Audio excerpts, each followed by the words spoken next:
Mais si jamais vous avez des questions au fur et à mesure, comme ça, vous risquez pas de les oublier. Et ce qui va se passer, c'est qu'à la fin de chaque grande partie, en fait, Harmonie, va présenter, comment, les actions de Women in Games s'inscrivent, dans ces sujets, de diversité et inclusion. Voilà. Et donc je vais me présenter en premier. Hop. Donc je m'appelle Laura Driancourt, je suis cofondatrice et présidente de Projet Adelphité. Et Projet Adelphité, c'est une agence de conseil en diversité et inclusion pour mettre, ces 2 sujets au cœur du développement, de la performance, la stratégie des organisations. On accompagne les entreprises sur tout ce qui est processus RH, la culture d'entreprise et aussi la revue et accompagnement de projets. Et dans le cadre des studios de jeux vidéo, ça va être revoir comment les histoires sont écrites, comment les personnages sont écrits aussi et sont designés pour s'assurer qu'il y a pas de bémol sur la façon dont c'est créé et qu'il n'y a pas de manque d'inclusivité. Voilà, et je vais laisser Harmonie se présenter. Merci beaucoup Laura, merci pour l'invitation. Donc, je suis vice-présidente de l'association Women in Games of France. Je suis ici pour, vous présenter l'association, vous présenter quelques actions, qui, participent à, améliorer, justement, globalement l'industrie du jeu vidéo pour proposer des actions très concrètes. Donc Women Games, on est une association qui a été créée en 2017 et qui a pour objectif d'améliorer la diversité et l'inclusion dans l'industrie. Notre focus, vous l'avez compris, tout est dans le titre, c'est notamment sur, la mixité de genre, donc augmenter le nombre de femmes, dans l'industrie du jeu vidéo. Parce que comme vous le savez peut-être, aujourd'hui, on a 22 de femmes, dans les studios, 2 de personnes non binaires. L'année dernière, on était à 19 de femmes, donc c'est la le l'industrie est en dynamique, positive, mais on a encore, pas mal de choses à faire, pour arriver à un peu plus de diversité. Ce qu'on constate, je vais pas rentrer dans tous les chiffres, vous pouvez les retrouver sur le site de notre asso, mais c'est surtout sur les métiers techniques et les métiers design qu'on a le moins de représentation, de femmes. On est à beaucoup moins de 20 sur les métiers qui vont vraiment consister, qui vont être au cœur de la création des jeux. On a environ 6 de femmes qui sont dans l'e-sport compétitif. Par contre, la lueur d'espoir et on y travaille aussi, c'est qu'on a 26 d'étudiantes dans les formations de jeux vidéo. Donc voilà, on espère que les prochaines années, notre pourcentage va évoluer globalement, et on va vous présenter tout un tas d'actions, qu'on peut faire, que chacune personne peut faire à l'échelle de toute l'industrie pour améliorer ces chiffres et faire en sorte globalement que l'industrie soit plus inclusive et plus positive pour tout le monde. Super. Hem Et oui, c'est encore moi. Pour rentrer un peu plus dans le détail, parce que je vais un petit peu moins parler, dans le webinaire, ce sera surtout Laura qui va vous présenter, les cas concrets. On a 4 piliers d'action, dans l'association. Le premier, c'est sensibiliser les acteurs, les actrices du secteur, donc un peu comme on le fait aujourd'hui, et via plein de discussions qu'on a avec, les studios, les éditeurs, communication et cetera. On sensibilise les jeunes filles au métier du jeu vidéo, parce que, les personnes qui, ne sont pas, dans les écoles, qui ne sont pas en formation pour travailler dans le jeu vidéo, ne peuvent pas être recrutées, par la suite. Donc, on a cette action de sensibiliser dès le plus jeune âge pour montrer que l'industrie, a plein de métiers très différents, et qu'il y a de la place pour tout le monde globalement. On essaye de rendre les femmes plus visibles et mettre en avant des rôles modèles, justement pour, montrer qu'il y a des femmes, il y a 22 qui travaillent dans le jeu vidéo et on a envie de les valoriser, et de montrer, aux jeunes filles que c'est possible. Et puis on a pas mal d'actions aussi sur l'accompagnement et le développement de la carrière, des femmes qui travaillent dans le jeu vidéo, via notamment des réseautages, des formations, tout un tas de choses. On est une association de bénévoles, donc on a 2000, un peu plus de 2 300 membres à travers la France, dont 60 qui sont, actifs dans les projets de l'asso et on a une trentaine d'entreprises, qui nous soutiennent, à la fois dans les actions et à la fois financièrement pour qu'on puisse, agir très concrètement sur le terrain, sur les actions que je vais vous présenter tout à l'heure et on a pas mal d'actions aussi de communication. Vous pouvez nous suivre sur les réseaux, sur Twitch et cetera. On en parlera un peu plus tard. Super. Du coup, on va rentrer un peu plus dans le sujet et pour partir sur les mêmes bases, on va vous partager, enfin, je vais vous partager notre, définition de la diversité et de l'inclusion chez Projet Adelphité. Souvent, en fait, quand on parle de diversité, dans les obligations légales, du moins, on parle beaucoup d'égalité femmes-hommes et un peu de handicap, mais en vrai, ça ne s'arrête pas à ça. On parle aussi des origines sociales, des origines ethniques, des orientations sexuelles, des identités de genre, de l'apparence physique. Donc, ça peut être la grossophobie, ça peut être une forme de classisme, c'est-à-dire que c'est par rapport à la classe sociale qu'on a. On peut avoir des discriminations par rapport à ça. Le but, vraiment, c'est de travailler sur l'ensemble des discriminations, puisqu'elles se nourrissent mutuellement les unes les autres. Donc, il faut avoir une approche globale, à notre sens. Et pour aller vers plus d'inclusion, et l'inclusion, c'est permettre à toute personne de prendre pleinement part à la société et donc à l'entreprise. Et Harmonie et moi, on en discutait hier et on s'est dit qu'il fallait vraiment insister sur à quel point avoir de la diversité, c'était bien, mais s'il n'y avait pas vraiment une démarche pour plus d'inclusion, en fait, ça ne servait pas à grand-chose. Donc la diversité, c'est bien, l'inclusion, c'est encore mieux. Et pour que vous compreniez un peu mieux, on a mis ce schéma qui montre en fait que... et mince, excusez-moi, j'ai mon partage d'écran qui s'est un peu perdu. En fait, vous voyez en bas à droite donc l'intégration, et en fait, on voit que quand on parle d'intégration, au final, on met dans la population générale, mais on garde en groupe les individus qui n'ont pas le même profil que la population dite générale. Alors que l'inclusion, c'est vraiment que tout le monde prenne une place et que cette place, en fait, soit la même et soit répartie dans l'ensemble de la population ou l'ensemble des équipes. Est-ce que à quel point j'ai perdu mon partage d'écran? Voilà, c'est bon. OK. Hop, s'il veut bien. Voilà. Donc, la diversité et l'inclusion, c'est un enjeu essentiel des organisations de notre époque, ne serait-ce que parce que, comme je le disais juste avant, il y a des obligations légales à ce sujet. Donc, par exemple, et vous pouvez vous appuyer en fait sur ces obligations légales pour construire vos politiques de diversité et inclusion et aller même plus loin. Typiquement, en fait, la contribution que vous versez à l'AGFIP, elle vous permet de faire des sensibilisations, des processus de recrutement, de participer à des forums de recrutement pour les personnes handicapées, et donc à moindre coût. Donc, c'est tout bonus. Et de même, si vous mettez en place un plan d'égalité professionnelle, typiquement, ça vous permettra d'axer un recrutement plus marqué vers les femmes sans que ça rentre, sans que ça soit considéré comme une discrimination, ce qui serait le cas si vous n'utilisiez pas le plan d'égalité professionnelle. De même, l'index d'égalité professionnelle, donc qui permet de voir les rémunérations, peut vous permettre de poser un premier état des lieux sur ces sujets et voir si vous avez à retravailler vos grilles salariales. Et de même, en tant qu'entreprise, vous avez une obligation de non-discrimination, une obligation également de prévenir le harcèlement. Et donc ça vous permet de mettre en place des formations obligatoires pour l'ensemble de vos équipes et d'aborder l'ensemble des sujets de diversité et inclusion.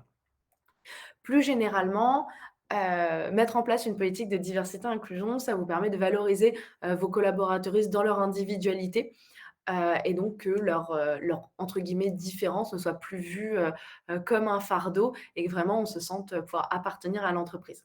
Et quand on se sent appartenir à une entreprise, forcément, en général, on a des meilleures relations de travail avec les autres personnes des équipes.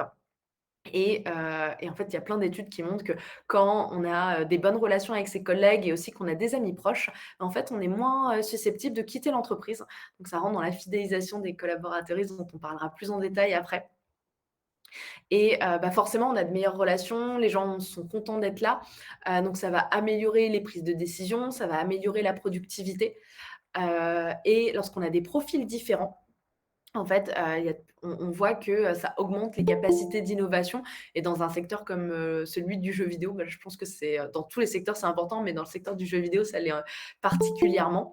Et en fait, quand on combine meilleure productivité, meilleure prise de décision, plus d'innovation, forcément, il y a de meilleures performances derrière, et donc vous avez une entreprise qui est plus compétitive. En outre, au-delà de raisons morales, éthiques, légales, la diversité et l'inclusion, comme on le voyait juste avant, effectivement, ça a un impact sur vos performances financières, économiques et financières, puisque depuis 2014, McKinsey fait des études qui montrent que la marge d'EBIT, donc l'EBIT, c'est le résultat avant intérêts et impôts. Et on voit que cette marge est plus importante pour les entreprises qui ont mis en place des politiques de diversité. Là, c'est centré sur le genre. Donc, vous voyez, on est à 15%, plus 15%, plus 21% et plus 25% en 2019. Donc, il y a quand même un impact assez conséquent. Et McKinsey, comme il fait cette étude sur des pays notamment anglo-saxons, donc ils peuvent faire des études statistiques ethniques plus facilement qu'en France. Il le fait aussi pour la diversité ethnique et culturelle. Et on voit en fait que les chiffres sont même plus conséquents que lorsqu'on a une diversité de genre, puisque quand on a une diversité ethnique et culturelle, ça reprend aussi le genre, puisque il y a des hommes et des femmes dans la diversité ethnique et culturelle. Donc en fait, ça fait un effet encore plus fort. Et donc on a 35, 33 et 36 même en 2019. Donc on voit que c'est des enjeux qui sont super importants et il y a de plus en plus d'indicateurs qui montrent aussi que les entreprises qui sont diversifiées, qui ont mis en place des politiques de diversité et inclusion, s'en sortent beaucoup mieux lors des crises et notamment lors de la crise sanitaire qu'on est en train de vivre en ce moment. Du coup, ça nous amène à 2 grandes questions. Comment bien organiser la diversité et comment bien manager la diversité? Et comme, je vous le disais un peu plus tôt, en fait, c'est super important l'inclusion et donc il faut développer un environnement inclusif. Ce qui fait que diversité et inclusion sont vraiment indissociables, dans, le développement de votre organisation. Si vous faites cette tête-là en mode, «Je n'ai aucune idée de comment je peux m'y prendre pour ça», il y a pas de souci, on en parle tout de suite. C'est important de se poser un certain nombre de questions avant de s'engager dans une politique de diversité et inclusion. Déjà, est-ce que vos valeurs, la culture de votre entreprise prend en compte cette notion? Et si c'est le cas, qu'est-ce que vous faites pour le montrer et pour l'appliquer? Et si c'est pas le cas, réfléchir à comment vous pourriez mettre ça en place et comment vous pourriez faire évoluer la culture de votre entreprise. Heu, dans ces questions que vous poser, c'est, est-ce que vos managers à l'heure actuelle, vos leads sont capables de comprendre, différents cadres culturels, y compris, à l'échelle locale? De comprendre, aussi que, en France, voilà, par exemple, on a une forte culture, de l'apéro et il y a un certain nombre de personnes qui ne boivent pas d'alcool, que ce soit, par exemple, pour des raisons religieuses ou des raisons, par exemple, familiales. C'est-à-dire, une personne avait un parent, qui était alcoolique et donc elle a choisi de ne pas boire d'alcool. En fait, ces 2 raisons sont tout aussi légitimes, l'une que l'autre, comment on fait pour ne pas mettre la pression par rapport à ça et pour ne pas sous-entendre que la personne, refuse de s'intégrer parce qu'en fait, elle ne boit pas d'alcool. De même, est-ce que, en fait, cette diversité, elle est intégrée par les managers dans leur travail, que ce soit en termes d'objectifs, de feedback, d'horaires de travail? Sur les horaires de travail, typiquement, les gens qui ont des enfants, les gens qui sont parents, en fait, avoir des réunions après 17-18 heures, c'est absolument pas pratique et ça, est-ce que c'est pris en compte, dans l'organisation de votre entreprise et dans la façon dont les managers, organisent et travaillent avec leurs équipes? Et enfin, est-ce que, vos communautés de jeux peuvent s'identifier aux équipes de vos studios? Et ça, on va en discuter aussi plus en détail. L'ensemble de ces points, on va en discuter plus en détail. Donc là, je ne vais pas rentrer tout de suite en détail, sinon, on va spoiler le reste de la présentation et c'est pas très fun. Du coup, les 3 grandes étapes, après c'est de poser ces questions pour mettre en place une politique de diversité et inclusion. Tout d'abord, on va discuter des effets de l'entre-soi et de comment s'en défaire. Ensuite, on va parler de formation, de sensibilisation et enfin de fidélisation des équipes. Donc, en premier temps, sur, les effets de l'entre-soi, on va voir qu'est-ce que c'est, comment en prendre conscience. Ensuite, on va parler des biais cognitifs, comment les maîtriser, comment travailler dessus et enfin, on va voir que c'est super important pour finir de défaire, de détricoter ces effets de l'entre-soi. C'est important d'avoir le souci de représenter les communautés de jeu et la société tout entière. Donc tout d'abord, qu'est-ce que c'est l'entre-soi? L'entre-soi, c'est le fait, en fait, d'avoir des équipes qui ont, les mêmes profils, et par exemple dans le monde du jeu vidéo, comme Harmonie le disait, il y a que 22 de femmes, donc en fait, c'est un monde, qui est très masculin, qui est potentiellement très blanc aussi et quand on est qu'entre personnes, qui se ressemblent, on peut avoir du mal à comprendre les situations qui sont potentiellement excluantes pour les autres. Alors, je vous donne un certain nombre d'exemples. Ça va être, le dress code, le langage verbal, le langage corporel, les canaux de pensée, les méthodes de communication et je vais vous donner un exemple en particulier, c'est, celui des personnes autistes. Les personnes autistes, un certain nombre d'entre elles ont des difficultés à se concentrer tout en regardant une autre personne dans les yeux. Sauf que dans notre société, en France, le fait de regarder dans les yeux, c'est un signe d'honnêteté et donc on a tendance à plus faire confiance à une personne qui nous regarde dans les yeux. Et donc ça peut créer un décalage avec les personnes autistes et donc dans ce sens, par exemple, on vous encourage à, se concentrer vraiment sur la qualité de travail de la personne, sur, le fond de son propos, la qualité de ses idées, plutôt que de se concentrer sur, «Ah ça me met quand même super mal à l'aise, qu'il ou elle me regarde pas dans les yeux». Au final, c'est très culturel et c'est assez secondaire. Puisque ce qui compte, c'est ce que la personne apporte et c'est qui elle est. Donc ça, par exemple, ça peut être l'entre-soi et en fait, des personnes autistes peuvent être mises de côté à cause de ça, alors qu'en vrai, il y a pas de raison. Avec plus de détails, donc le petit webcomic que vous avez là à gauche, on l'a mis, plus en détail. Donc en fait, on voit un premier groupe, qui, dit à un groupe minoritaire que, qu'elles n'appartiennent pas, à cet environnement. Et elles disent: «Bon, pas de problème, en fait, on va créer notre propre environnement». Et on voit que ce premier groupe est en mode: «Mais pourquoi vous nous excluez?» Et au final, s'intègrent dans cet espace qui avait été créé par le groupe minoritaire et il leur redit: «Vous n'appartenez pas à cet environnement».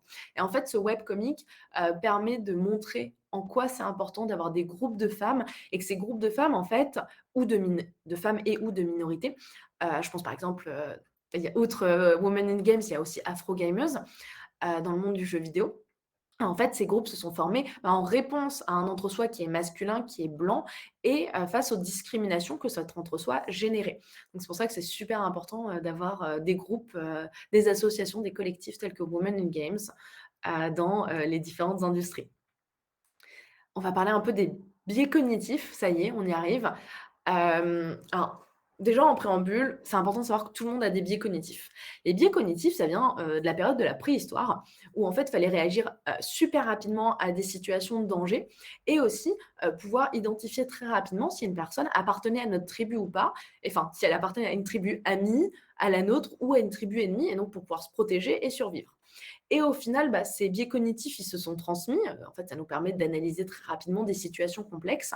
Sauf que, comme c'est aussi la conséquence de normes sociétales qui sont très ancrées, ils se produisent de manière inconsciente, donc ça ne fait pas de nous une mauvaise personne d'avoir des biais cognitifs.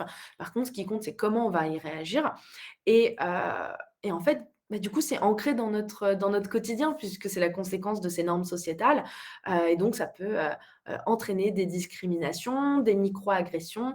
Vous voyez tout ce qui est blagues, sexistes, des blagues entre guillemets, sexistes, racistes et cetera. En fait, c'est cette conséquence-là et c'est important de s'en rendre compte. Mais ça peut être aussi, le fait que quand une femme dit qu'une situation la dérange et que si elle est un peu affirmée, on va considérer qu'elle se met en colère super facilement ou que, elle a pas c'est pas légitime de se mettre en colère ou qu'elle est bossy, donc elle est, c'est pas agréable de bosser avec elle parce qu'elle est trop affirmée. Et donc, d'avoir ces biais, en fait, ça va complexifier, l'inclusion, des profils différents et c'est pour ça que c'est important de travailler dessus. Et comme je le disais, en fait, c'est aussi des causes de discrimination et en fait, ça va exclure, d'autant plus, des profils, différents et par exemple, dans la tech et dans les jeux vidéo, en fait, on voit que, la moitié des femmes quittent leur métier dans l'IT, dans les nouvelles technologies, avant 35 ans, la moitié des femmes. Donc c'est pas surprenant en fait que dans les postes de top management, on retrouve encore moins de femmes, déjà dans les postes juniors. Donc c'est vraiment important de travailler sur ça si on veut faire évoluer les choses. Encore une fois, ça fait pas de vous une mauvaise personne. Ce qui compte vraiment, c'est d'identifier ces biais pour ne pas les reproduire. Donc sur ça, comment on fait? Comment on met en pratique? Ça va être se fixer des objectifs et des défis. Typiquement, ce que vous pouvez faire, il y a une on sait statistiquement que, les femmes sont plus interrompues que les hommes et notamment par des hommes et donc ce que vous pouvez faire, c'est, lorsque vous avez une conversation avec quelqu'un, vous notez, si c'est un homme ou une femme et vous notez le nombre de fois où vous l'interrompez et à la fin, vous comptez au bout de, je sais pas, une semaine, un mois, vous comptez et vous voyez si vous avez interrompu plus de fois les femmes que les hommes. Dans tous les cas, si vous interrompez beaucoup les gens, ça peut être pertinent de réfléchir à moins interrompre et plus précisément, si vous voyez que vous interrompez plus les femmes que les hommes, là, typiquement, ça peut être un biais cognitif qui s'est activé et se dire: «Mais pourquoi, en fait, j'interromps plus les femmes que les hommes et pourquoi, en fait, je pense que, inconsciemment, que ce qu'elle a à me dire, c'est moins important ou que moi, ce que j'ai à dire est plus important». Hem Et donc là, typiquement, c'est de se remettre en question sur cette interruption, permanente, et de faire en sorte de s'améliorer là-dessus et vous avez plein de documentation, sur d'autres sujets, qui permettent d'approfondir. WIG, Women in Games en propose. Nous, chez Projet Adelphité, par exemple sur LinkedIn, je poste régulièrement sur ces sujets. Donc on peut que vous inviter à, suivre, des comptes, qui, postent plein de documentation, gratuite sur ces questions-là. Ce qui va être important, en fait, c'est vraiment, par exemple, pour les promotions, de fixer ou pour les évaluations, de fixer des critères objectifs de façon à ce que l'impact de ces biais, soit, le moins marqué possible et vraiment de considérer sur la base des expériences, des compétences et du travail. Donc on va éviter d'ériger un profil de personne comme le normal. L'exemple que je peux vous donner là, c'est que, souvent, enfin, il y a beaucoup de gens qui considèrent que les cheveux normaux, ce sont les cheveux lisses, et donc que les cheveux, crépus et frisés sont pas normaux, voire pas professionnels. En fait, tous les types de cheveux sont normaux, heu et hem et ça, c'est important aussi de l'avoir en tête. Et typiquement, en fait, on n'a pas envie c'est important d'avoir, différentes personnes de catégories, minoritaires, dans ces équipes pour pas être, si on est juste une seule femme, pas pouvoir être la nana de l'équipe, ou, le musulman de l'équipe ou le chinois de l'équipe. On n'a pas envie d'être réduit à un simple trait identitaire et dès qu'il y a une autre personne qui nous ressemble, voire plus, en fait, là, on peut rentrer dans l'individualité des personnes. Enfin, c'est important de représenter, en fait, les vos communautés de jeu. Et même, on en parlait avec Harmonie hier sur, par exemple, les jeux de guerre.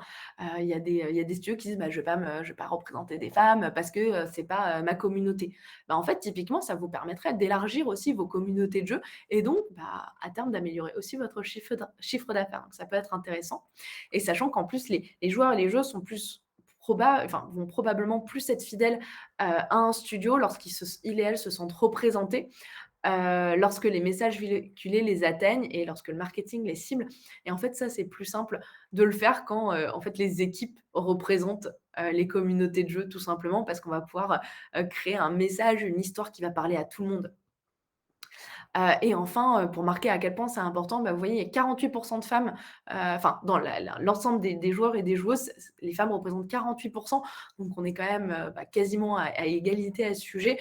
Donc c'est important de prendre en compte les femmes lorsque vous élaborez vos jeux et sur les autres minorités, on n'a que des chiffres qui viennent des États-Unis hélas, mais on voit qu'un tiers des joueurs et des joueuses sont des personnes racisées, 12 sont des personnes LGBTQIA+ et 30 sont des personnes handicapées et pour le coup, pour certains, ce sont des chiffres plus élevés que dans la population générale. Donc il y a un véritable enjeu dans le cadre, du monde du jeu vidéo d'améliorer, la représentation et je laisse la parole à Harmonie pour, détailler ce que Wig fait.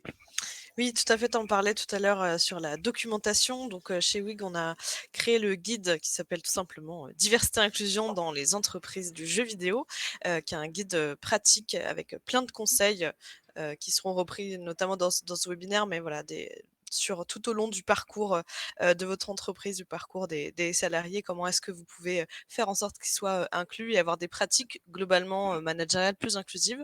Donc c'est un guide qu'on a conçu avec quelques partenaires notamment et qui est vraiment à disposition de toute l'industrie. Donc notre objectif dans l'association, c'est de faire progresser tout le monde en même temps. Donc il est disponible sur notre site. Vous pouvez, le télécharger, le consulter et l'utiliser, dès maintenant si vous en avez envie. Il est vraiment fait pour vous. Ce qu'on va proposer aussi, on parlait tout à l'heure des communautés.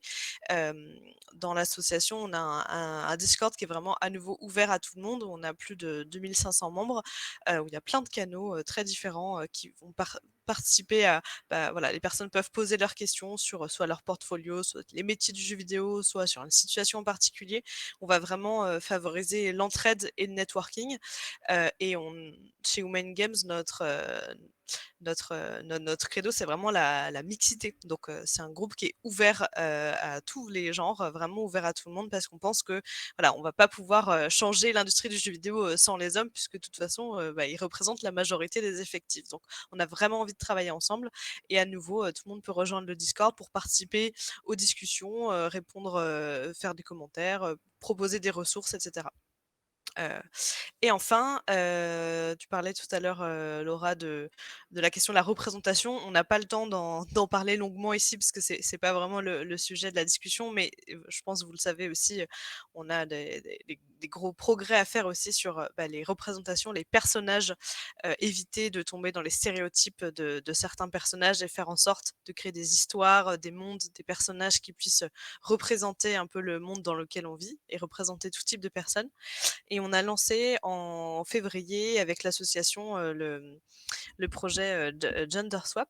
On a en fait, fait tout un une action de communication pour montrer, qu'est-ce que ça fait si on échange, les personnages et qu'on attribue, voilà, qu'on les personnages féminins, vont, être calqués sur les personnages masculins et inversement.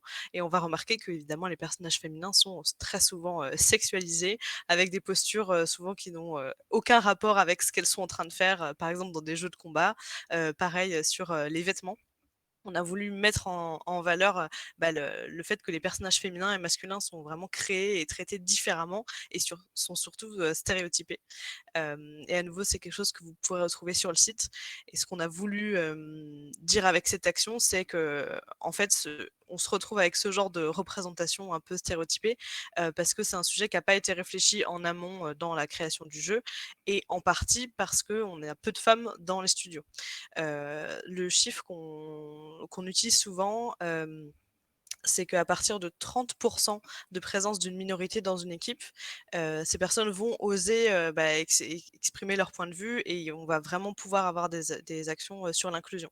Donc si vous avez une femme dans une équipe, vous êtes en train de créer différents personnages, il y a peu de chances qu'elle ose dire: «Ah bah, je trouve que le décolleté là, il est pas très justifié» ou alors, «C'est quoi ce prénom stéréotypé?» Enfin voilà, et elle va pas forcément oser et c'est la même chose pour, toutes les minorités. C'est pour ça que notre combat avec Mind Game, c'est renforcer, la diversité, pour que, voilà, si dans les équipes de production, on a des personnes qui, viennent d'horizons différentes, avec des horizons différents, elles vont oser, en fait, donner leur point de vue et ça va créer des meilleures idées et au final, le jeu, les histoires qu'on va raconter vont être, vraiment différentes et vont pouvoir s'adresser à, une plus grande audience. Voilà un petit peu quelques exemples, même s'il y en a d'autres.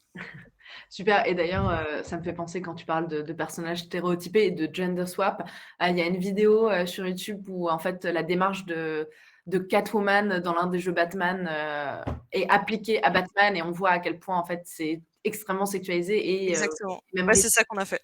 ah bah C'est exactement ça. Cet exemple est souvent repris, ouais. et du coup, c'est encore plus pertinent de faire ça dans plein de jeux vidéo. Voilà, donc bravo, enfin Wig, comme d'hab, super. Et on passe du coup à la partie 2 sur, formation et sensibilisation. On va parler, des équipes, comment les managers peuvent les accompagner, et ensuite, plus largement, comment sensibiliser l'ensemble de ces équipes et enfin, on va parler d'intégrer la diversité et l'inclusion dans les valeurs et la culture d'entreprise, ce dont on a déjà parlé dans les questions qu'il faut se poser avant de lancer sa politique diversité et inclusion.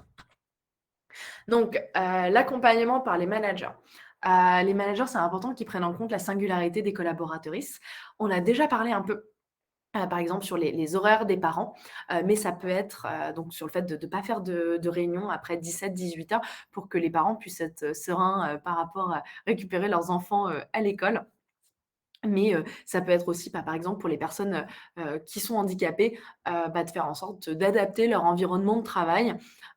Attention, c'est pas du favoritisme, hein, de faire ça, c'est de répondre à des besoins, alors que le favoritisme, c'est, de répondre à l'envie d'une personne et de pas l'appliquer aux autres. Et ici, donc, c'est vraiment répondre à un besoin pour que, la personne handicapée puisse exercer son métier, faire son travail dans les meilleures conditions possibles, dans de bonnes conditions. Et typiquement, vous voyez, vous pouvez avoir des personnes qui sont hypersensorielles et donc être en open space, ça peut être très fatigant à cause du brouhaha, du bruit un peu permanent qu'il y a. Et donc ce que vous pouvez faire, c'est mettre en place un budget pour permettre à cette personne, à son arrivée, de prendre un casque coupe-son, et qui lui permettra en fait d'être moins fatiguée à la fin de cette journée et réaliser son travail. Sachant que l'inadaptation des postes de travail, ça peut vraiment avoir des conséquences sur la façon dont on fait son travail, donc des conséquences négatives, ainsi que sur la santé des gens. Donc c'est vraiment à prendre en compte. Et c'est important d'intégrer donc ces singularités au fonctionnement de l'entreprise. Donc par exemple, pour les parents, on peut avoir cette règle, comme quoi personne dans l'entreprise ne peut organiser de réunion après 17 ou 18 heures. Ou pour, les personnes handicapées, en fait, typiquement sur ce budget, il y a de plus en plus de gens qui sont en télétravail, donc vous allez, mettre en place des budgets, pour vos salariés pour adapter leur bureau. Ça peut être le cas, mais ça peut être le cas aussi en présentiel et en vrai, vous avez déjà des budgets pour, les chaises, les ordinateurs. Donc, pourquoi ne pas en rajouter un peu et de permettre à chaque personne, de pouvoir exercer son travail, dans les meilleures conditions possibles. Tout ça, Pour nous, c'est vraiment important de dire que les pratiques RSE et plus précisément les pratiques de diversité et inclusion, doivent vraiment être intégrées avec le fonctionnement des RH et plus généralement de l'entreprise, pour vraiment que ça devienne, naturel et en plus ça renforce, du coup votre culture d'entreprise et ça lui permet d'être plus positive. On va parler, maintenant de formation et de sensibilisation des équipes. Je ne peux pas insister assez sur, l'importance, qu'il y a, enfin que ça vienne, que cette initiative vienne du top management. Pourquoi? Et j En vrai, en général, sur les politiques de diversité et inclusion.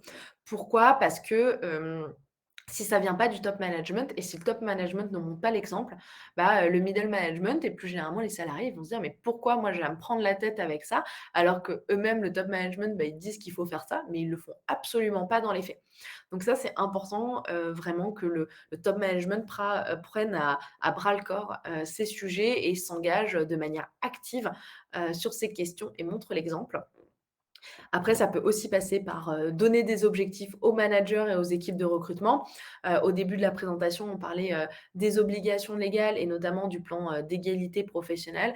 Typiquement, si le top management met en place ce genre de plan, là, on va pouvoir avoir, des objectifs sur, le fait de recruter plus de femmes, sans que ça soit considéré, légalement comme de la discrimination. Et en fait, si on positionne l'entreprise à aller vers plus de femmes, potentiellement, en fait, on va aller, aussi vers, les autres minorités en général. Donc ça peut être on peut faire d'une pierre deux coups, avoir plus de femmes et aussi, des femmes, qui font partie d'autres minorités. Donc ça va être important, de transmettre ces bonnes pratiques et qu'elles soient appliquées par le middle management auprès de leurs équipes. Donc vraiment là, pour le coup, on est dans une idée, descendante, mais que ça se vienne à tous les étages aussi. Donc la formation doit se faire à tous les étages, pour que tout le monde comprenne mieux les mécanismes de discrimination et que tout le monde comprenne mieux, en quoi c'est important, en fait, de mettre en place, toutes ces politiques de diversité et inclusion. C'est important aussi que les formations et sensibilisations se fassent régulièrement et pas, une fois par an, par exemple pour le 8 mars ou, au mois de juin, pour le mois des fiertés. C'est vraiment important de faire ça tout au long de l'année parce que de plus en plus d'études montrent que, ça n'a pas d'impact, voire un impact négatif de faire ça une seule fois par an parce que ça peut braquer les gens. Alors que si on sensibilise régulièrement, on peut aborder plusieurs sujets, tout au long de l'année et répondre aux inquiétudes, de l'ensemble des salariés. C'était la première question que vous deviez vous poser avant d'élaborer votre politique de diversité et inclusion, sur, comment, vos valeurs, votre culture d'entreprise prend en compte la diversité. Pour ça, il y a plusieurs méthodes. Vous pouvez mettre en place une charte égalité, qui précise les bons et les mauvais comportements, qui précise qu'il y aura une tolérance zéro, sur l'ensemble des comportements, sexistes, racistes, homophobes et cetera, et notamment, les blagues. Qu'il y aura pas de tolérance pour ça. L'avantage d'établir une charte égalité, c'est que c'est pris en compte dans votre règlement d'entreprise et donc ça vous permet, de mettre en place des sanctions lorsque les personnes contreviennent à cette charte et potentiellement, si vraiment ça va trop loin, de mettre en place un licenciement pour cause réelle et sérieuse, et donc ça simplifie les choses, pour vous en tant que patron, enfin qu'entreprise. Et ça permet de montrer en fait vraiment que la tolérance zéro, c'est pas juste un discours, mais ça s'applique aussi dans les faits. Et vous pouvez aussi construire cette charte avec, vos salariés, les sanctions aussi comme ça, en fait, les gens acceptent plus facilement quand ça a été construit ensemble. De mettre en place aussi cette politique de tolérance zéro, ça sera plus facile ensuite d'inciter les victimes et les témoins à reporter les cas de discrimination, de façon à, d'appliquer cette tolérance zéro réellement. Encore une fois, c'est important de mettre en place des sensibilisations, des formations sur ces sujets tout au long de l'année, pour vraiment que tout le monde comprenne, qu'est-ce qui est acceptable et qu'est-ce qui ne l'est pas, dans une idée d'inclusion. Et encore une fois, faire le point sur votre culture d'entreprise, ça, on en a déjà parlé. C'est aussi important de faire un bilan sur vos processus de recrutement. De même, on en a parlé avec le plan d'égalité professionnelle, mais c'est aussi de voir, comment vous rédigez vos annonces, de voir, combien de femmes, candidatent à vos annonces, de voir, vos taux de rétention, c'est-à-dire combien de femmes ensuite vous allez, contacter pour faire passer un entretien. Est-ce qu'il y a des biais cognitifs implicites, inconscients, qui se logent ici? Et sur ça, par exemple, Projet Adelphité, on vous accompagne, tant sur la culture d'entreprise que sur, vos processus de recrutement. Et en gros, l'idée, c'est vraiment Parfois, on a cette idée qu'on ne peut pas concilier bien-être et performance de l'entreprise et c'est faux. Au contraire, des collaboratrices qui sont bien dans une entreprise, ils auront plus de loyauté, plus de fidélité, ils auront à cœur que cette entreprise réussisse.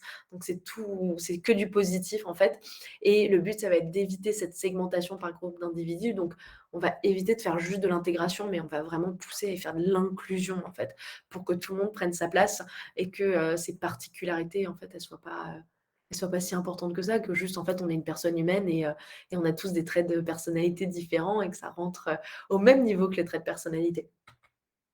Et je relaisse la parole à Harmonie. Oui, je voulais vous donner quelques exemples, de ce qu'on propose, dans l'association sur cette partie formation et sensibilisation. Même si on n'est pas un organisme de formation, on est vraiment une association professionnelle. On peut avoir parmi nos membres, des personnes qui peuvent faire des formations, mais en tant que WIG, voilà, on donne pas de formation. Par contre, ce qu'on a déjà fait, on a rédigé un tronc commun de charte dont tu parlais Laura, là plutôt, à destination des écoles de jeux vidéo, puisque les écoles ont aussi, évidemment leur rôle à jouer dans l'inclusion et dans la dynamique, positive pour le secteur. Et donc on a mis à disposition de toutes les écoles cette charte qui peut être, appliquée, réappropriée. Chaque, école peut, se l'approprier, la rédiger dans son école et la mettre en place. L'objectif, c'est vraiment d'avoir, une base sur laquelle travailler puisque parfois on ne sait pas, où commencer. Donc on a créé ce tronc commun, qui est à nouveau, disponible pour tout le monde, pour pouvoir montrer un petit peu la voie et que, cette dynamique d'inclusion, commence dans les écoles, évidemment. On publie aussi régulièrement, sur notre site des ressources. On en a fait une justement sur, le recrutement inclusif et comment rédiger des offres, de manière inclusive. Donc vous pouvez aussi les consulter, pour que ça puisse vous aiguiller sur, que changer dans, vos offres, pour que plus de personnes diverses y postulent.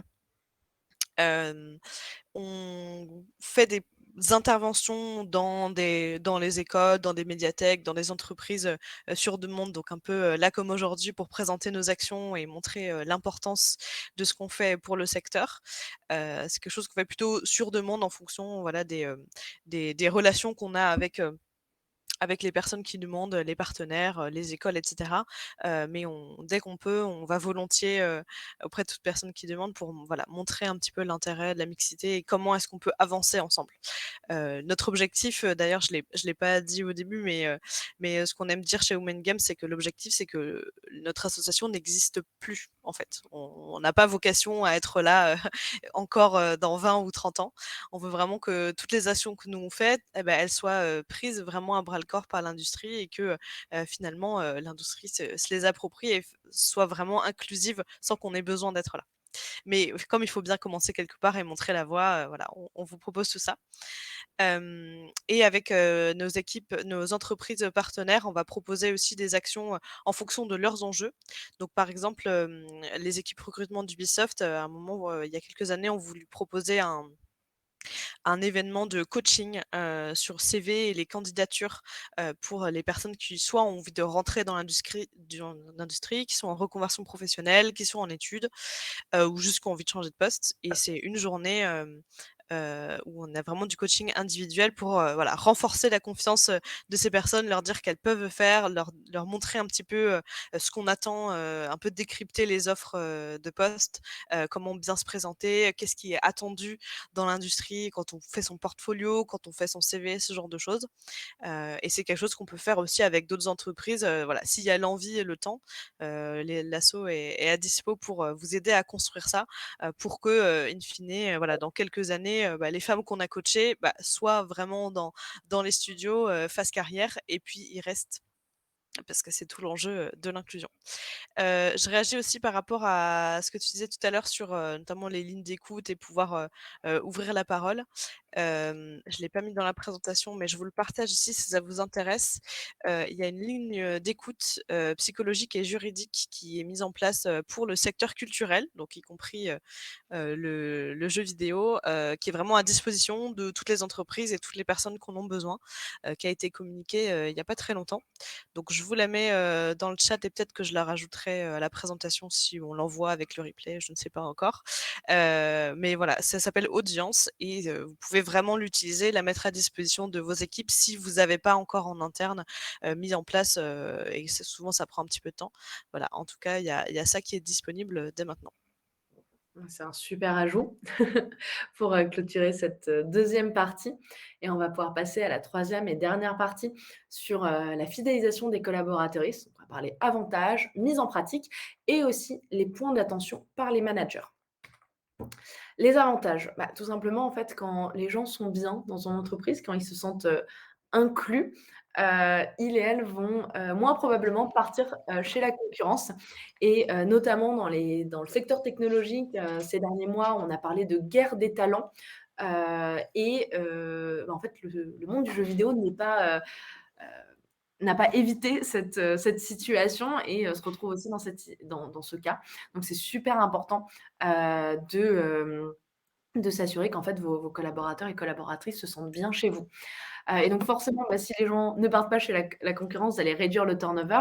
Il ne faut pas oublier que le turnover, ça a quand même un coût très conséquent puisque ça représente, 50 du salaire annuel chargé, d'une personne et donc bah, en fait, ça peut faire vraiment, très vite un budget si on a pas mal de turnover.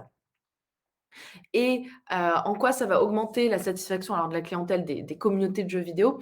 C'est que, lorsque lorsqu'on crée un jeu, bah, forcément il y a une patte artistique, créative et on va potentiellement reprendre, acheter un autre jeu de ce studio parce qu'on aime, ce design, cette façon de raconter des histoires et en fait si les équipes partent, bah, il est peu probable qu'on retrouve cette même, ce qui nous avait attiré à la base et donc on va être déçus et potentiellement on rachètera pas, de jeux de ce studio.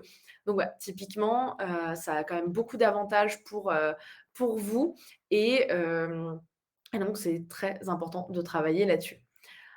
Et comment on met ça en pratique? Donc on va favoriser l'évolution professionnelle. Comment on fait ça? L'idée, je vous ai parlé un peu plus tôt de, mettre en place, des critères objectifs pour, justement les évaluations, les promotions. Et bah, typiquement, ça va être ça. Ça va être aussi, ne pas accorder une promotion à Quentin juste parce que Quentin l'a demandé, alors qu'Ophélie, en fait, a des meilleurs résultats, fait mieux son travail et qu'elle serait sans doute plus à même de prendre ce poste de manager, de manageuse en l'occurrence, qui s'est libéré. Et donc voilà, ça va être favoriser l'évolution professionnelle. C'est important d'être transparent aussi sur ce sujet, donc de comment, vous mettez en place, les promotions et de communiquer en interne sur, le développement de nouveaux postes, en fait. C'est l'ensemble de ces éléments et notamment la communication transparente, ça va permettre à chacun et chacune d'envisager son avenir professionnel sereinement au sein de l'entreprise. Parce qu'on sait que: «OK, donc j'ai ces objectifs-là à remplir, bah, si je les remplis, potentiellement, je vais avoir, ma promotion ou mon augmentation et je sais où je vais». Et ça, c'est un facteur aussi super important pour, avoir envie de rester au sein d'une entreprise. Et donc, bah, forcément, on va favoriser leur épanouissement. Déjà, rien que ces éléments-là, quand on commence à partir sur pardon, sur une communication transparente, sur les objectifs, sur la façon dont ces objectifs sont notés, forcément, les gens se sentent plus à l'aise. Harmonie le disait aussi, quand il y a un tiers, d'une catégorie, de minoritaire dans l'équipe, bah, en fait, les gens se sentent plus à l'aise, osent, prendre des risques, proposer, des idées, des innovations et quand on se sent capable de le faire, qu'on se sent écouté, on est forcément plus épanoui. Ça va être important en fait aussi de communiquer régulièrement avec vos équipes et donc pas qu'1 ou 2 fois par an lors de vos évaluations, annuelles ou biannuelles, mais vraiment, prendre le temps d'échanger avec vos équipes, régulièrement pour comprendre leur leitmotiv, leurs principes, leurs valeurs, mais aussi leurs besoins, potentiellement leurs difficultés, professionnelles, mais aussi plus personnelles, familiales, et de pouvoir vraiment les accompagner là-dessus et ça, de se sentir écouté encore une fois, bah, ça favorise l'épanouissement et l'envie de rester dans l'entreprise. On parle de transparence aussi beaucoup. Bah, ça, c'est important de mettre des guidelines, d'expliciter en fait toute votre politique. Alors là, on a mis politique et RSE, mais en vrai, ça touche toute la stratégie, toute la politique de l'entreprise, et c'est important de l'expliciter. Nous, on est très partisanes de l'enfonçage de portes ouvertes. Voilà, typiquement quand, vous avez une personne qui arrive dans votre entreprise lors de l'accueil, c'est important d'expliciter les valeurs de l'entreprise, comment ça fonctionne. Mais ça, c'est important de l'expliciter au niveau des annonces, lors des entretiens et aussi lors de l'arrivée. D'expliciter que, par exemple, oui, on sort, le vendredi soir, souvent, on va faire un dîner, dans l'équipe, mais il y a pas d'obligation, de boire de l'alcool et il y aura pas de remarques par rapport à ça et en tant que manager ou même membre de l'équipe, si jamais vous entendez, des gens qui mettent la pression, en fait, d'intervenir et de dire: «Non, non, mais ça nous regarde pas, enfin juste, la personne est là, passons tous un bon moment ensemble et on n'a pas besoin d'alcool pour ça». Voilà, typiquement. Donc c'est vraiment important d'expliciter au maximum et d'aller sur une communication qui est la plus transparente possible. Et enfin, les points d'attention par les managers. Heu, on s En France, on a une culture du présentéisme qui est assez élevée et en plus dans le monde du jeu vidéo où il y a beaucoup de métiers passion, il y a un risque d'avoir un déséquilibre entre la vie privée et la vie professionnelle. Et ça, ça a un impact sur, déjà la productivité, mais aussi sur la santé mentale, de vos collaboratrices. Donc c'est vraiment important en tant que manager de faire attention, de voir que si un salarié reste souvent très tard, de voir pourquoi, qu'est-ce qui se passe pour qu'il reste tard? Est-ce que c'est parce qu'il n'est pas efficace le reste de la journée ou parce qu'il a trop de travail? Mais voilà. Ou alors, juste il est trop passionné, mais du coup d'échanger avec lui ou elle, pour, s'assurer que, cette passion, ne va pas à l'encontre de son bien-être et de sa santé mentale. Donc ça va inclure aussi donc plus de souplesse dans l'organisation du travail, donc par exemple avec le télétravail, qui s'est énormément démocratisé, mais c'est échanger aussi avec vos équipes parce qu'il y a des gens qui n'aiment pas le télétravail. Donc de voir, comment on peut articuler tout ça. Alors quand on est un studio de jeux vidéo qui est en train de se créer et que par exemple on va être à 100 en télétravail, généralement on va recruter des gens qui sont à l'aise avec ça.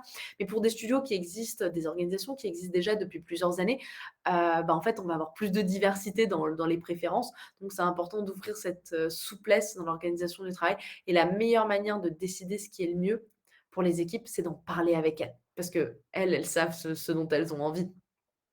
On parlait aussi, pour les promotions, les évaluations, de mettre en place des objectifs, qui soient mesurables et là, typiquement, en fait, ça va permettre de limiter l'impact des biais cognitifs, inconscients et discriminatoires, mais c'est aussi important de faire le travail sur soi, de réfléchir à comment ça fonctionne. Typiquement, pourquoi, vous êtes agacé quand, je vais reprendre l'exemple d'Ophélie et de Quentin. Pourquoi vous êtes agacé quand, Ophélie, elle est hyper dynamique, elle est à fond, mais par contre, lorsque Quentin, il a ce même comportement, vous n'êtes pas agacé. Typiquement, il y a un biais ici qui se produit, c'est un biais misogyne, où lorsque une femme, elle est très affirmée et tout, pourquoi ça vous agace? Pourquoi ça vous énerve? Pourquoi vous avez tendance à penser qu'elle est plutôt bossy, voire donc trop autoritaire? Lorsque Quentin, il est force d'initiative et cetera, vous allez considérer que c'est plus un leader. Donc là, voilà, c'est pareil, on retrouve de même, des biais cognitifs et ces biais cognitifs, ils vont s'appliquer aussi, par exemple, sur les femmes noires, où les femmes noires, on va considérer beaucoup plus facilement qu'elles se mettent en colère, alors même qu'elles expriment, de manière très calme quelque chose qui leur a, déplu.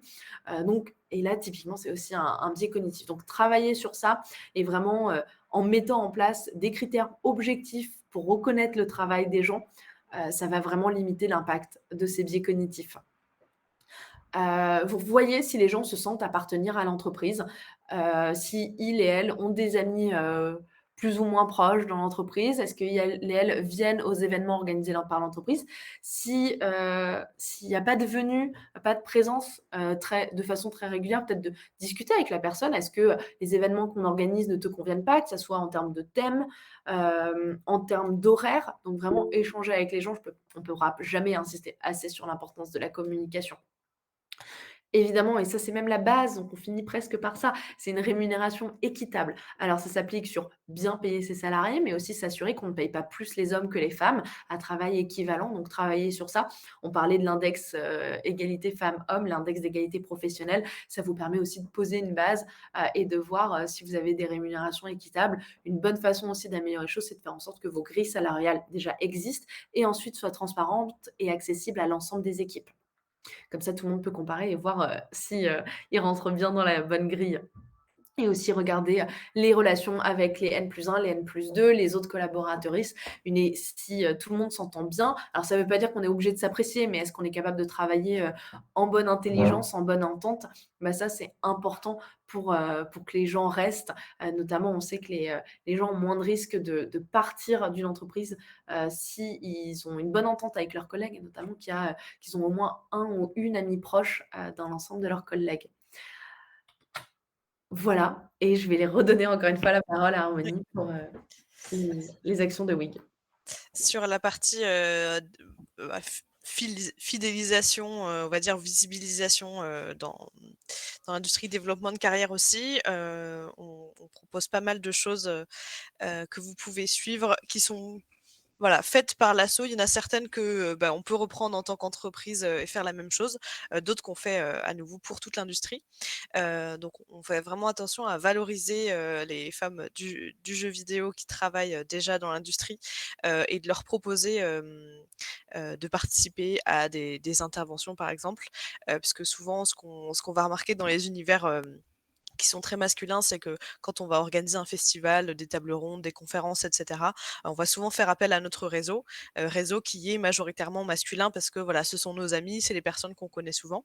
Et ce qu'on a remarqué chez WIG, bah, c'est qu'on a plein de femmes qui sont expertes aussi de leur domaine et qui ont envie de prendre parole, de partager leur expertise, de participer à des tables rondes. Et pour cela, on a repris l'idée, du site Les Expertes, qui avait été créé, il y a quelques années déjà par, une autre association, pour, montrer en fait, avoir un annuaire. C'est vraiment un annuaire en ligne, avec toutes les femmes qui ont envie, de prendre parole et à qui on peut, proposer en fait, on peut les contacter directement pour leur proposer de participer à ces événements. Donc nous, on a fait notre liste, les expertes, jeux vidéo. Donc on a une liste de 300, femmes qui travaillent dans, tous, les métiers confondus, et qui sont, alors disponibles, ça dépend évidemment de leurs actualités, mais en tout cas qui ont envie de participer à ces événements.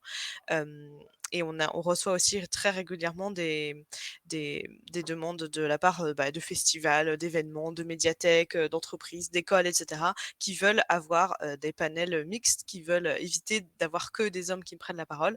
Et nous, on met en relation avec ces personnes-là en fonction de leur expertise.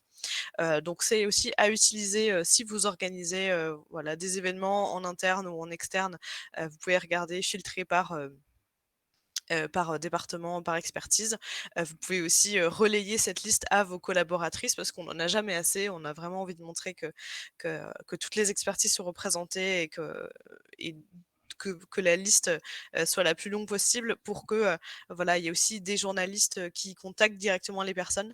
L'objectif, comme je disais, c'est qu'on au bout d'un moment, l'association n'existe plus et que, bah, que les réflexes soient déjà naturels, qu'on pense à faire appel, à ces femmes, qu'on ouvre vraiment les réseaux, et les personnes à qui on fait appel.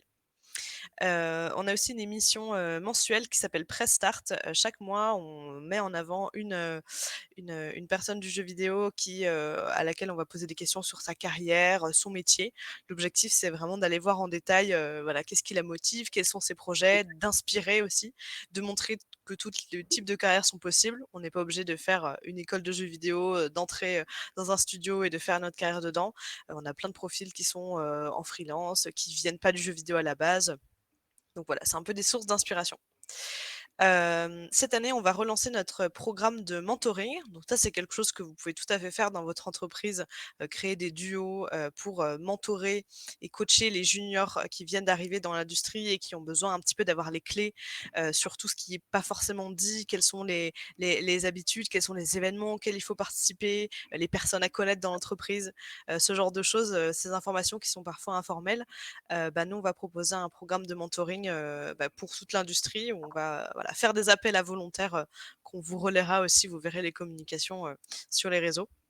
L'objectif, c'est de créer des binômes, qui vont se rencontrer pendant quelques mois et vraiment avoir des discussions pour, bah, à nouveau avoir ce boost de carrière, ce boost de confiance, montrer des rôles modèles, montrer ce qui est possible de faire et voilà, aider ces femmes qui sont soit en reconversion, soit, en sortie d'études, pour qu'elles se sentent bien dans l'industrie, qu'elles aient des contacts. Et enfin, une action qu'on fait aussi très régulièrement, c'est qu'on va, faire des partenariats avec les, gros événements de l'industrie du jeu vidéo. Donc par exemple, la GDC.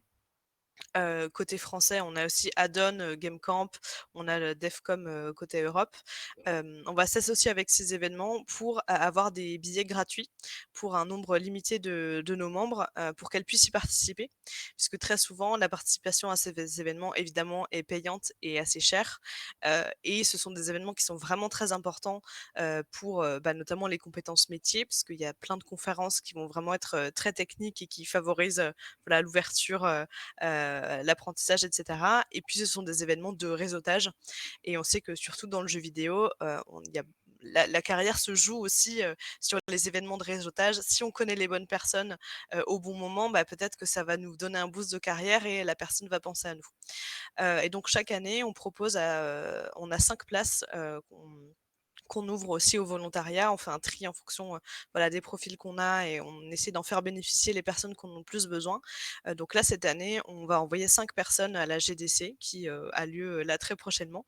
Donc on les sponsorise, donc c'est-à-dire qu'elles ont accès, à l'événement et elles ont aussi un petit package pour, prendre l'avion, se loger, puisque c'est aussi un gros frein, la question de des événements, et du coût que ça engendre, c'est aussi un frein, à cette inclusion dans les événements. Donc, voilà, c'est une action un petit peu récurrente. Mais, au niveau des entreprises, je vous encourage, si vous envoyez des personnes, sur ce genre d'événement, que ce soit, pour représenter vos jeux, évidemment, le mieux c'est, d'avoir un panel mixte de plusieurs personnes différentes qui vont présenter le jeu et montrer que dans vos équipes, il n'y a pas uniquement, voilà, 40, hommes qui ont créé le jeu, mais de montrer aussi que votre équipe est diversifiée. Et après, si vous offrez des places, comme, récompense, parfois ça peut être aussi un moyen de fidélisation et de, voilà, montrer à la personne qu'on a envie qu'elle reste et qu'elle, fasse sa carrière chez nous. C'est aussi vérifier à qui est-ce que vous, proposez ces billets. Est-ce que vous avez des personnes mixtes? Il y a peut-être des personnes qui vont pas vous demander, mais qui en pourraient avoir besoin d'accéder à ces événements. Donc c'est ce que disait Laura tout à l'heure sur un peu regarder vos pratiques, comment est-ce que vous donnez, ces avantages-là, à qui, quelles sont vos grilles, quels sont comment vous cherchez les bénéficiaires et puis, voilà pour, peut-être pas, voir si vous aviez, des biais et si vous pouvez un peu ouvrir votre mode de fonctionnement et le changer pour, qu'il soit plus inclusif pour tout le monde. Le mot de la fin.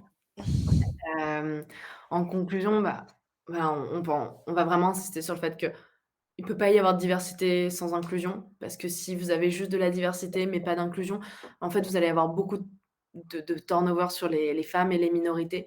Elles vont pas se sentir à l'aise. Encore une fois, on rappelle, hein, que, la moitié des femmes quittent l'industrie technologique avant leurs 35 ans.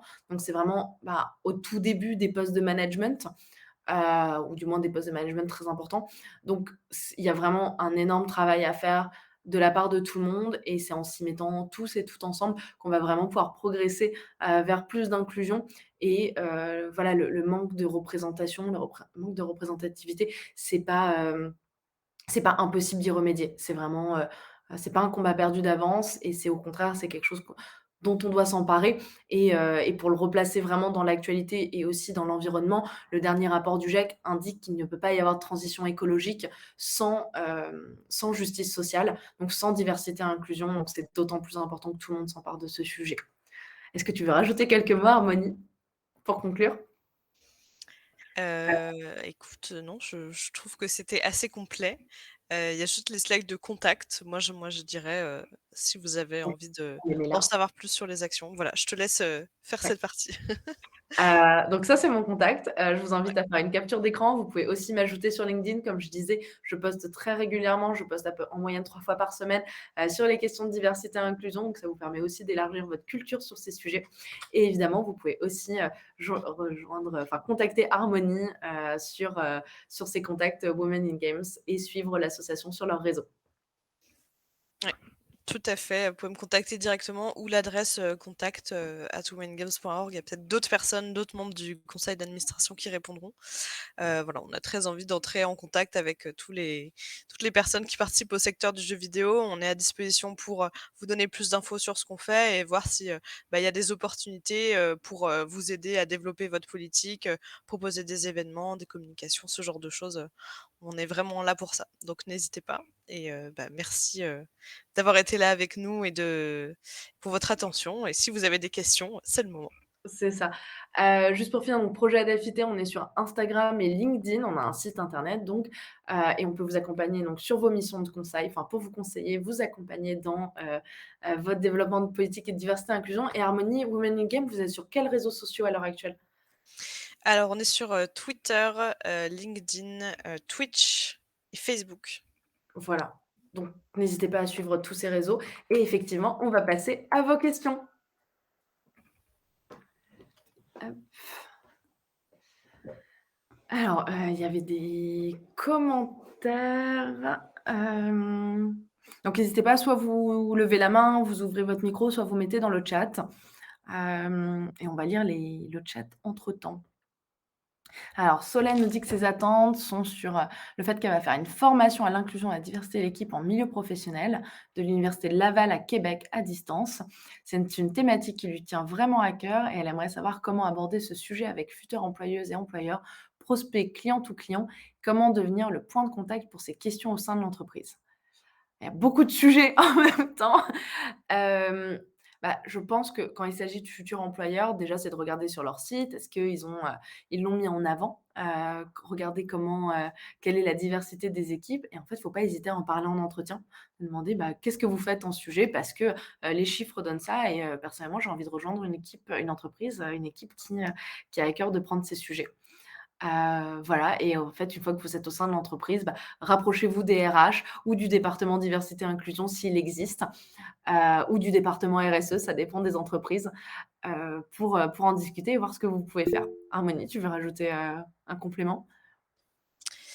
Un bon indicateur, je pense, c'est de voir si, l'entreprise en question est partenaire de WIG. Si c'est le cas, ça te montrera déjà que voilà, il y a une politique, il y a une envie en tout cas de faire ça. Donc, il y a toutes les infos sur le site et sinon, je pense que c'est une bonne idée, c'est bien d'en parler en entretien si c'est un sujet qui te tient vraiment à cœur. Parce que je pense que les employeurs aiment avoir des personnes qui sont intéressées par ces sujets, parce que ça veut dire que on va recruter potentiellement quelqu'un qui va avoir des pratiques inclusives et qui va faire du bien aussi à l'entreprise. Donc je pense que c'est bien de pouvoir poser les questions, 1 ou 2, voilà, à la fin d'un entretien pour avoir plus d'infos sur, la politique de l'entreprise et c'est ça, souvent ce sont, les RH qui prennent ce sujet-là en premier.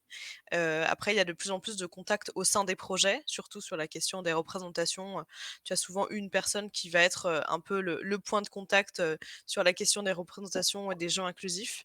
Faire un appel, sur, sur le réseau social de l'entreprise, je pense que s'il y a quelqu'un qui est identifié, en tout cas, tu le sauras assez rapidement. Si Mmh. cette personne n'existe pas, et bien, là, tu vas avoir plutôt un travail, voilà, de discuter avec, tes collègues, montrer que c'est un sujet qui t'intéresse, partager des ressources et puis petit à petit, je pense que ça va mobiliser autour de toi et ça va pouvoir, f créer aussi des choses. Super. Du coup, Ah oui et ce que tu dis, c'est que tu parles déjà très souvent. mmh, Bon alors il faut trouver l'équilibre entre, être le point de contact et être, la personne, relou, qui en parle tout le temps. C'est vrai que si c'est un sujet qui te tient à cœur, tu peux avoir envie d'en parler tout le temps. Moi, je dirais que ça dépend des personnes à qui tu en parles. Peut-être tâter le terrain, voir, quelle est la maturité aussi de l'entreprise et de l'équipe, parce que tous les studios en sont pas au même point. mmh. Et adapter ce que tu proposes, en fonction de comment, sont reçus tes messages. Ouais. Solène, tu nous disais aussi que les femmes, postulent en moyenne moins si elles ne cochent pas toutes les exigences d'une offre d'emploi. Donc c'est essentiel de rédiger ces offres avec ce qui est absolument indispensable et effectivement, Harmonie, tu lui répondais dans le chat que plus la liste des compétences était longue, moins les femmes postulaient.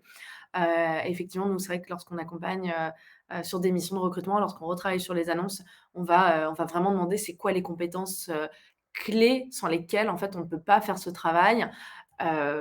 Et après sur le reste, c'est du bonus et on évite aussi que le bonus soit trop long, parce que c'est pour tout basculer au final, c'est pas nécessairement, intéressant donc de faire attention, sur ce sujet et sur les offres aussi en termes de bonnes pratiques, n'hésitez pas à bien mettre ce que l'entreprise peut apporter aussi à ses salariés, voilà les avantages, parce qu'on parle souvent de qu'est-ce que les employés peuvent apporter à l'entreprise, mais ça va aussi dans l'autre sens, et de plus en plus ça va être comme ça.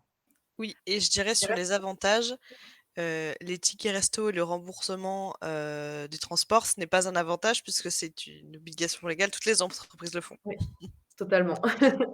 C'est une bonne précision. On a une question de la part de Lorraine, qui nous dit: «Pour les organisations de petite taille, qui peut porter la politique diversité et inclusion et pousser l'ensemble des bonnes pratiques?» À un moment, je vous disais, c'est super important que le top management, que la direction s'empare de ces sujets, pour que vraiment ça soit pris au sérieux dans l'entreprise. Parce que si la direction, dit: «Il faut le faire», mais que dans les faits ne fait pas grand-chose à son niveau, bah, le reste des équipes va se dire: «Bah, pourquoi moi je vais me prendre la tête avec ça?» alors que, bah, les boss, ils s'en moquent. Donc déjà, je pense que c'est important et après, bah, pour les DRH, bah, de travailler, de sensibiliser, ces dirigeants s'ils ne le sont pas déjà, pour, leur faire comprendre que c'est important qu'ils s'en emparent. Harmonie, si tu as quelque chose à rajouter? Oui, oui, je suis d'accord, il faut que ça soit pris, au plus haut niveau, mais souvent ce sont les personnes va falloir convaincre, Mmh. et des petites tailles, donc j'imagine peut-être moins de 20 personnes. Il y a beaucoup de studios aussi qui ont cette taille-là. Souvent ça peut être, le un peu l'étincelle, ça peut être, la personne un peu comme Solène qui va vouloir en parler et prendre son bâton de pèlerin, essayer de convaincre un petit peu tout le monde. Dans Pour ce qui est de voilà, aller sensibiliser, former, je pense que l'industrie est là à un moment où, on peut plus ignorer qu'il faut vraiment prendre ces sujets d'inclusion et il faut les mettre en pratique. À la cérémonie des Pégases, la semaine dernière, il y a eu, je crois, 3 discours sur, la mixité sociale, la mixité de genre et les bonnes conditions de travail. Donc normalement, on n'a plus besoin à convaincre, il faut juste montrer ce que font les autres, les studios sont plus ou moins avancés sur ces questions, donc il y a plein de bonnes pratiques à prendre. Mais au départ, je pense que ça peut être n'importe qui et ensuite fédérer et pousser, plus haut. Complètement. Et on a une autre question de la part de Solène. Selon vous, quelle est la part de discrimination basée sur la langue au sein des entreprises? Par exemple, une personne qui ne parle pas français dans une entreprise française ou anglais dans une entreprise anglophone. Alors personnellement, je connais pas d'études de statistiques sur la part de discrimination basée sur la langue. Je pense qu'elle est présente, très probablement. Bah, d'ailleurs, hier, j'échangeais avec une personne qui m'expliquait qu'elle était nigériane et donc elle parlait anglais, qu'elle avait appris à parler en français en arrivant en France et qu'elle avait vécu de la discrimination par rapport à ça. Le fait que ça soit une femme noire n'a sans doute pas arrangé la situation à ce sujet. Donc, c'est présent et surtout qu'en France, on a tendance à pas trop aimer quand les gens ne parlent pas français. Donc je pense qu'il peut y avoir, quelque chose de rampant assez courant. Après, de dire quelle est la part de discrimination sur ce sujet, je ne saurais pas dire. Harmonie, tu as peut-être plus d'informations que moi sur cette question? Pas beaucoup plus, je suis d'accord avec toi, on aime beaucoup que les gens parlent français alors que le jeu vidéo, c'est une industrie mondiale et que, surtout avec le fait qu'on fasse de plus en plus de remote work, on va travailler avec des gens à l'étranger. Je pense aussi que l'industrie est en train, petit à petit, de se rendre compte de ça, notamment avec ce que tu disais sur, la guerre des talents. On va pas pouvoir, recruter, partout si on exige que tout le monde parle français. Mmh. Mais ça reste encore, je pense, des pratiques à changer, oui. Est-ce que vous avez d'autres questions? Vraiment, n'hésitez pas à prendre la parole, c'est le bon moment, il y a pas de jugement ici, on entend toutes les questions. Donc vraiment, n'hésitez pas, il nous reste encore, 20 minutes ensemble, donc autant en profiter. Sinon, je vais remettre une musique de jazz et on va tous dormir. Je vais vraiment m'endormir si ça arrive.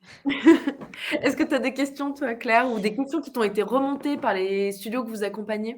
Non, bah, écoute, pour le coup, je crois que la réponse est là parce qu'au final, si on voit le nombre de participants, c'est des participantes majoritairement donc féminines, et je vois pas forcément de représentants de studios que je peux connaître au travers des adhérents de Game Only que j'ai pu croiser ou autres. Donc je pense que la réponse, elle est un peu toute faite, dans le sens où il y a encore beaucoup de chemin à faire. Et en fait, je sais juste que les studios adhérents, en général, les petites structures, ont des priorités qui ne sont généralement pas celles qui sont tournées autour de l'inclusion, de la diversité, du RH, etc. Et du coup, ben, c'est un peu compliqué. Je sais pas forcément trop, moi, comment le faire à mon échelle. Peut-être ça peut être ça ma question dans ce cas-là, de savoir, comment est-ce qu'on peut amener nos studios, petit à petit à s'intéresser à cette question de la diversité, sachant qu'au final on peut pas contrôler leurs faits et gestes. Bah, alors sur ça, c'est intéressant parce que j'avais cette question hier avec un incubateur qui est en train de lancer un programme, pour, les entreprises qui ont à cœur d'avoir, les critères, d'environnement et sociaux, les critères environnementaux et sociaux de gouvernance, dans leur développement et de comment, faire comprendre que les questions de diversité et inclusion sont importantes. Heu, c'est important parce qu'on sait que, notamment dans le développement d'une entreprise, au tout début, les recrutements sont essentiels. Un mauvais recrutement, ça peut, complètement, faire disparaître une entreprise. Alors qu'on est une grosse structure, si un mauvais recrutement, enfin, un mauvais match, c'est pas la fin du monde, c'est pénible, mais c'est pas la fin du monde. Alors qu'au tout début, c'est super important et du coup, en fait, si on travaille, sur, une politique, si on prend en compte l'inclusion et la diversité dès le début, en fait, on pose de bonnes bases, on s'assure qu'on crée une qualité de vie au travail et en fait, on sait que c'est important et on sait que les gens le veulent de plus en plus. Il y a de plus en plus de gens qui ne veulent pas vivre de crunch, dans les jeux vidéo, et donc de mettre tout ça en avant que, par exemple, bah, dans ce studio, il y a pas de crunch, ce qui permet d'avoir une vie de famille, saine, et équilibrée tout au long de l'année et puis de protéger sa santé mentale aussi, bah, en fait, ça peut aussi participer à attirer plus de talents, des talents qui s'orientaient peut-être plus vers les grands studios de jeux vidéo à la base, mais qui pourraient être attirés par ces studios qui proposent, plus d'équilibre. Alors ça ne veut pas dire que les grands studios le font pas, mais c'est aussi un moyen de rééquilibrer les choses et de continuer à attirer des talents et pas juste des gens qui nous ressemblent et donc d'avoir des jeux qui sont plus, Mmh. équilibrés. Du coup, bah, c'est super intéressant et je pense que, bah, justement, je vois qu'ici, il y a Mana, donc Mana Miyu, qui est, le fondateur d'OM Games et qui faisait partie de la première année de la promotion, Let's Go. Et je sais que Mana, justement, tu avais à cœur, de pouvoir recruter des, des personnes, de genre féminin dans ton équipe. Sauf que du coup, il y avait une difficulté, alors peut-être qu'il saura mieux m'en parler que moi s'il veut en parler. Qu'il y Yes, avait une difficulté, ouais. ouais. Et déjà, tout à l'heure, je te disais bonjour, mais je me suis rendu compte que j'étais en mute Il y a après. pas de souci. Donc voilà. Oui, non, en fait, tout simplement, je vais faire très simple. Je suis le seul représentant d'une minorité dans mon studio, et c'est pas faute d'avoir essayé, en fait. À chaque fois que j'ai eu des candidats, il y a toujours un moment donné où il y a eu la question, soit j'ai pas du tout eu de diversité dans les candidats. C'est-à-dire que là, par exemple, le dernier apprenti, il y avait 2 filles dans la promo, bah, forcément, elles étaient déjà prises dans d'autres studios. Ou soit à un moment donné, on était arrivé à, voilà, on a 2 profils. Est-ce que je recrute la personne parce qu'elle pourra apporter une diversité et bien sûr des compétences? Ou est-ce que je prends l'autre personne qui, bah, pour le coup, le profil match exactement avec ce qu'on recherchait? On était arrivé, en fait, il y a des fois où on aurait pu, recruter dans la diversité, mais on était sur ce type de considération.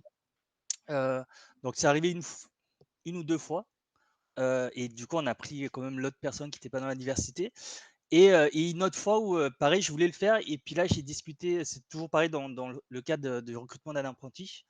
J'ai discuté avec le professeur qui me disait: «Ouais, mais cette personne-là, elle est pas suffisamment autonome, et elle va pas réussir à faire du télétravail». Donc pareil, on a un petit studio, on est en télétravail tous, et il y a toujours eu, en fait, quelque chose, c'est peut-être des excuses, je sais pas, peut-être que c'est nous qui n'avons pas la culture pour faire en sorte de pouvoir intégrer, plus de diversité. Mais c'est vrai que pour le moment, c'est un constat d'échec, à ce niveau-là, quoi. Bah, justement, j'ai une petite question sur la question du match, parfait. Qu'est-ce qui faisait que la personne, plus diversifiée, ne matchait pas parfaitement avec vos attentes? Bah, là, bah, j'ai l'exemple de, à un moment donné, on a une personne qui fait de la communication, pendant 1 an chez nous. Heu, L'autre personne avait déjà configuré Facebook, parlait mieux l'anglais, et c'est la raison pour laquelle on a pris, l'autre personne, quoi. Et la différence en termes d'anglais était si conséquente que ça? En tout cas, dans les entretiens, ça avait l'air. Peut-être qu'après, il y a eu du trac ou je sais pas quoi et j'ai pas réussi à bien mais l'autre personne, parlait mieux l'anglais, parlait et écrivait mieux l'anglais que la candidate avec plus de diversité. OK. Alors Mmh. sur ces questions-là, donc déjà, en fait, c'est super important de faire en sorte d'élargir vos pools de candidatures. Donc ça Mmh. va être de travailler vos annonces de cette façon à vous assurer que vous faites pas fuir les femmes. Donc typiquement, donc on parlait de la liste de compétences, mais ça va être aussi, si vous avez, un wording qui est assez masculin, qui va aller sur le vocabulaire, guerrier et cetera, ça peut faire, fuir les femmes et les minorités. Donc il y a ça. Il faut savoir que, par exemple, si dans les finalistes pour un emploi, il n'y a qu'une seule femme ou qu'une seule personne, de minorité, cette personne n'a aucune chance d'être recrutée.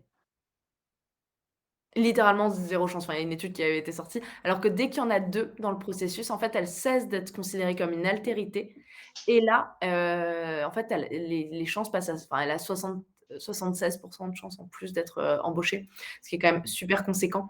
Donc vraiment, en fait, c'est important de travailler sur élargir vos pools de candidatures, donc regardez aussi vos canaux de diffusion, de voir, de voir si vous utilisez que vos premiers cercles, ce qui peut Mmh. du coup, faire que vous allez enfin toucher des gens qui vous ressemblent. Et du coup, pour élargir vos canaux de diffusion, bah, ça va être de travailler avec Women in Games, typiquement, qui va pouvoir, relayer vos offres, travailler avec Afro Gameuse aussi, qui relaie vos offres.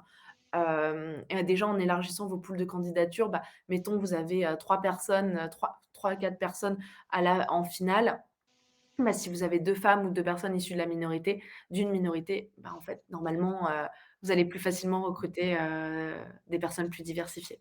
Ouais et après, nous, il y avait aussi peut-être une chose qui peut jouer parce que pareil, mis à part le fait peut-être qu'effectivement au niveau du wording dans les offres, c'était pas, optimal, mais il y a également peut-être la thématique. Je me dis que nous, on est vraiment science-fiction, voilà, futuristique avec des vaisseaux et cetera. Bien sûr, il y a des voilà, mais j'ai l'impression que si on était dans un univers un petit peu plus fantasy, par exemple, on aurait déjà plus de candidatures féminins.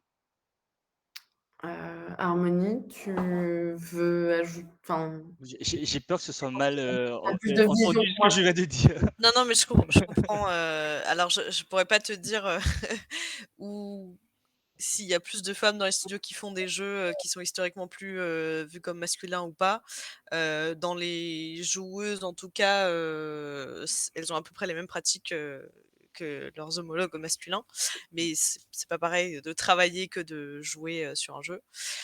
Donc ça peut influencer, je vais pas te mentir, en disant que oui, bah, il y a peu de femmes et elles vont, si elles ont le choix entre certains employeurs, elles vont prendre les univers qui leur parlent le plus et peut-être que, il y a moins de femmes qui sont intéressées par la science-fiction que, par d'autres studios.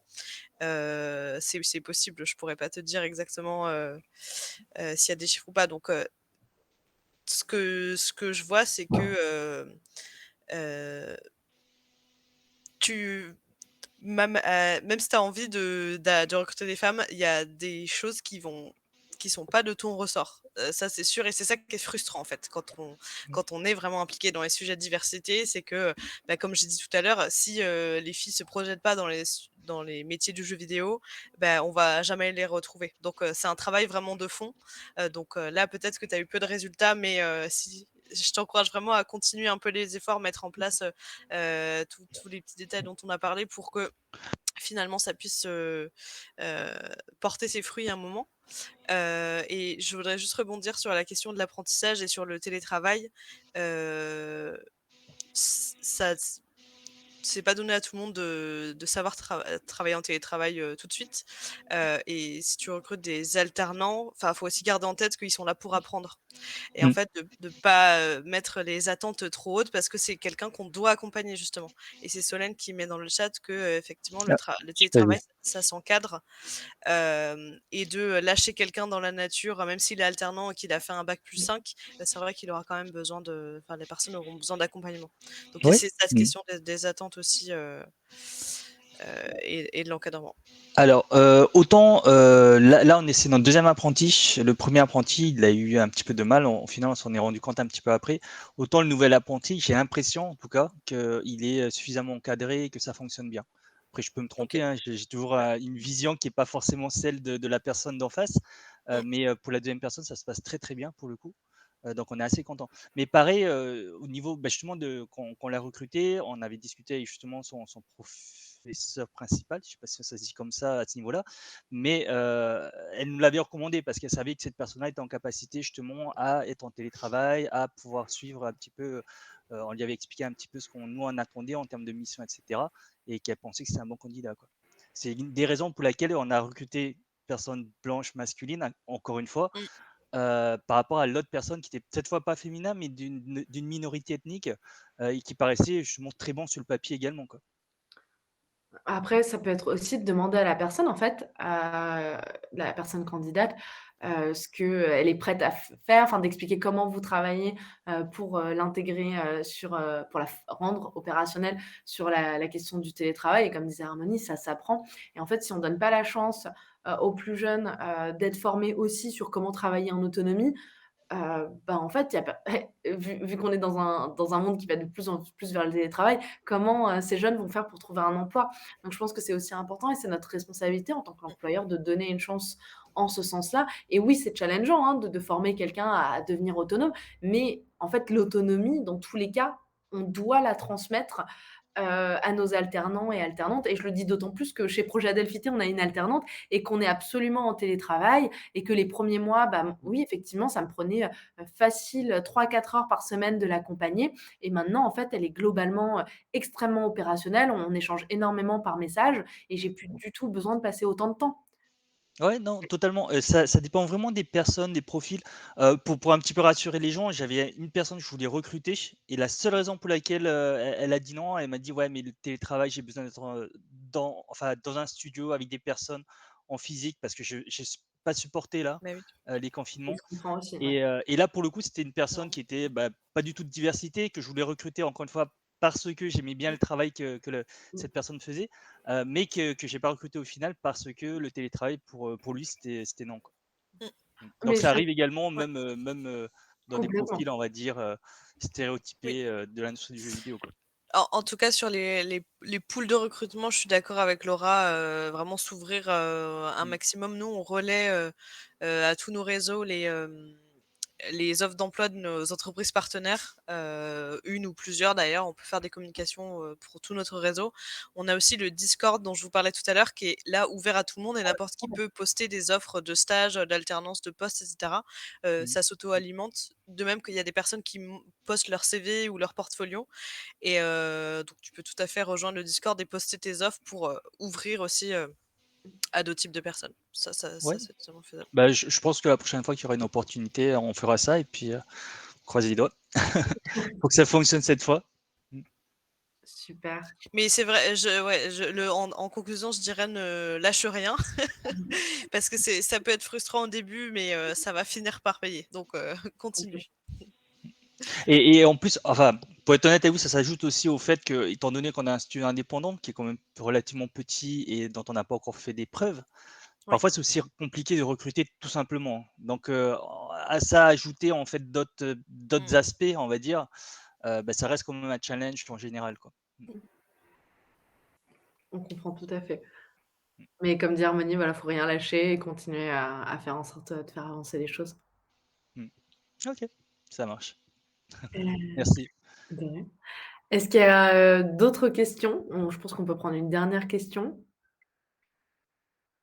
Est-ce que dans la version question, il y en a eu d'autres? Non.